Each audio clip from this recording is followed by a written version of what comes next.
தொழுகையினுடைய பெயர்கள் முன் சுன்னத்து, பின் சுன்னத்து.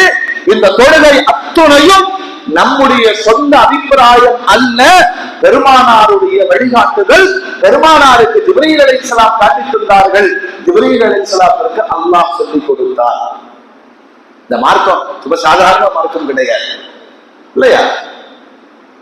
ஃபஜ்ருடைய நேரம் வாட்ச பார்க்கறதல்ல, சூரிய உதயத்திற்கு முன்பாக, விடியலுக்கு முன்பாக நிறைவேற்றப்பட வேண்டும். எல்லா காலத்திலையும் இதை கண்டுபிடிக்க முடியும்.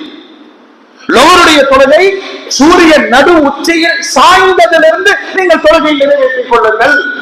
சூரிய அஸ்தமன நேரத்தில் அஸ்ரையும், சூரியன் அஸ்தமிக்கும் அந்த இறுதி நேரத்திலே மக்ரிபையும், நன்கு இருள் படர்ந்த பிறகு இஷாவையும், நடு ராத்திரியில் தஹஜ்ஜத்தையும் என்று பட்டியலிட்டு வரையறையிட்டு கால நேரங்களை குறித்து பெருமானார் ஸல்லல்லாஹு அலைஹி வஸல்லம் சொல்லுவார்.